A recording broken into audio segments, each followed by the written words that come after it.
श्रावण संकष्टी गणेश चतुर्थी व्रत कथा। संकष्टी गणेश चतुर्थी व्रत प्रत्येक मास के कृष्ण पक्ष की चतुर्थी तिथि को किया जाता है।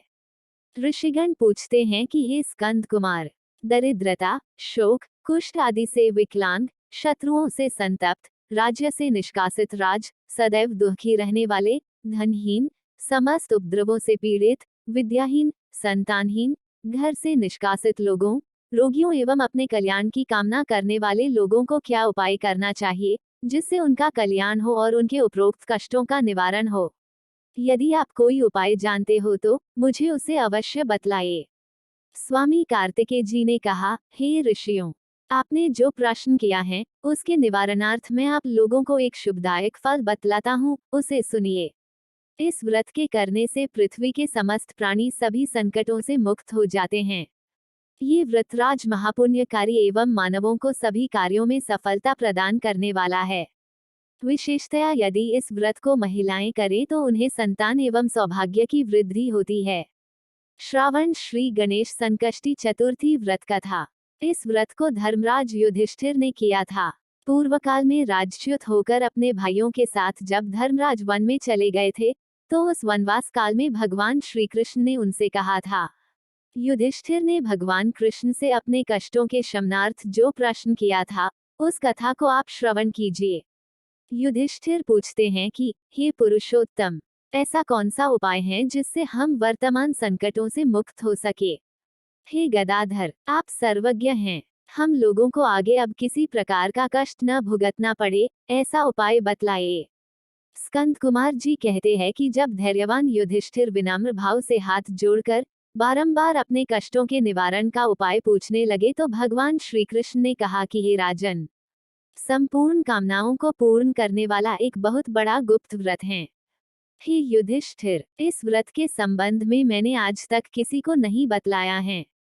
हे राजन, प्राचीन काल में सतयुग की बात है कि पर्वतराज हिमाचल की सुंदर कन्या पार्वती ने शंकर जी को पति रूप में प्राप्त करने के लिए गहन वन में जाकर कठोर तपस्या की, परंतु भगवान शिव प्रसन्न होकर प्रकट नहीं हुए। तब शैलतनया पार्वती जी ने अनादिकाल से विद्यमान गणेश जी का स्मरण किया। गणेश जी को उसी क्षण प्रकट देखकर पार्वती जी ने पूछा कि मैंने कठोर, दुर्लभ एवं लोमहर्षक तपस्या की, किंतु अपने प्रिय भगवान शिव को प्राप्त न कर सकी। वो कष्ट विनाशक दिव्य व्रत जिसे नारद जी ने कहा है और जो आपका ही व्रत है, उस प्राचीन व्रत के तत्व को आप मुझसे कहिए।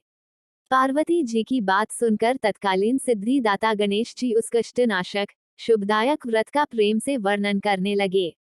गणेश जी ने कहा, हे अचल सुते, अत्यंत पुण्यकारी एवं समस्त कष्टनाशक व्रत को कीजिए। इसके करने से आपकी सभी आकांक्षाएं पूर्ण होगी और जो व्यक्ति इस व्रत को करेंगे उन्हें भी सफलता मिलेगी। श्रावण के कृष्ण चतुर्थी की रात्रि में चंद्रोदय होने पर पूजन करना चाहिए। उस दिन मन में संकल्प करें कि जब तक चंद्रोदय नहीं होगा मैं निराहार रहूंगी। पहले गणेश पूजन कर ही भोजन करूंगी, मन में ऐसा निश्चय करना चाहिए। इसके बाद सफेद तिल के जल से स्नान करें, मेरा पूजन करें तथा अपनी सामर्थ्य के अनुसार सोने, चांदी, तांबे अथवा मिट्टी के कलश में जल भरकर उस पर गणेश जी की प्रतिमा स्थापित करें।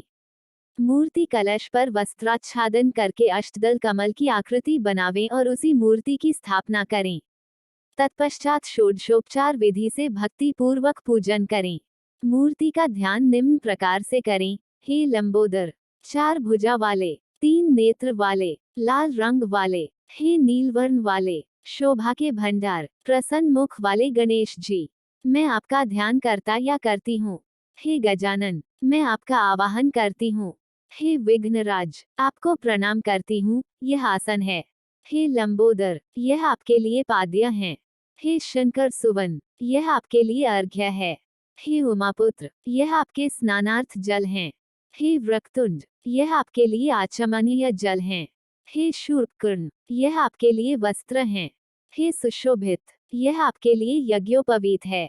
हे गणेश्वर, यह आपके लिए रोली चंदन है। हे विघ्न विनाशन, यह आपके लिए फूल हैं। हे विकट, यह आपके लिए धूप बत्ती है। हे वामन, यह आपके लिए दीपक है। हे सर्वदेव, यह आपके लिए लड्डू का नैवेद्य है। हे देव, यह आपके निमित्त फल हैं। हे विघ्नहर्ता, यह आपके निमित्त मेरा प्रणाम है। प्रणाम करने के बाद क्षमा प्रार्थना करें। इस प्रकार षोडशोपचार रीति से पूजन करके नाना प्रकार के प्रसादों को बनाकर भगवान को भोग लगाएं।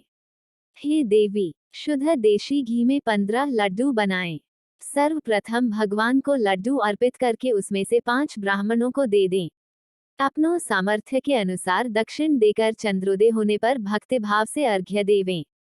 तदनंतर 5 लड्डू का स्वयं भोजन करें। फिर हे देवी, तुम सब तिथियों में सर्वोत्तम हो, गणेश जी की परम प्रियतमा हो। हे चतुर्थी, हमारे द्वारा प्रदत्त अर्घ्य को ग्रहण करो, तुम्हें प्रणाम है। निम्न प्रकार से चंद्रमा को अर्घ्य प्रदान करें। क्षीर सागर से उत्पन्न हे लक्ष्मी के भाई, हे निशाकर, रोहिणी सहित हे शशि, मेरे दिए हुए अर्घ्य को ग्रहण कीजिए। गणेश जी को इस प्रकार प्रणाम करें। हे लंबोदर, आप संपूर्ण इच्छाओं को पूर्ण करने वाले हैं, आपको प्रणाम है। हे समस्त विघ्नों के नाशक, आप मेरी अभिलाषाओं को पूर्ण करें। तत्पश्चात ब्राह्मण की प्रार्थना करें। हे दिव्यराज, आपको नमस्कार है, आप साक्षात देव स्वरूप हैं। गणेश जी, प्रसन्नता के लिए हम आपको लड्डू समर्पित कर रहे हैं। आप हम दोनों का उद्धार करने के लिए दक्षिणा सहित इन 5 लड्डुओं को स्वीकार करें। हम आपको नमस्कार करते हैं। इसके बाद ब्राह्मण भोजन कराकर गणेश जी से प्रार्थना करें। यदि इन सब कार्यों के करने को शक्ति न हो तो अपने भाई बंधुओं के साथ दही एवं पूजन में निवेदित पदार्थ का भोजन करें। प्रार्थना करके प्रतिमा का विसर्जन करें और अपने गुरु को अन्न वस्त्रादि एवं दक्षिणा के साथ मूर्ति दे देवें। इस प्रकार से विसर्जन करें। हे देवों में श्रेष्ठ गणेश जी, आप अपने स्थान को प्रस्थान कीजिए एवं इस व्रत पूजा के फल को दीजिए। हे सुमुखी, इस प्रकार जीवन भर गणेश चतुर्थी का व्रत करना चाहिए। यदि जन्म भर न कर सके तो 21 वर्ष तक करें। यदि इतना करना भी संभव न हो तो 1 वर्ष तक 12 महीने के व्रत को करें। यदि इतना भी न कर सके तो वर्ष के 1 मास को अवश्य ही व्रत करें और श्रावण चतुर्थी को व्रत का उद्यापन करें।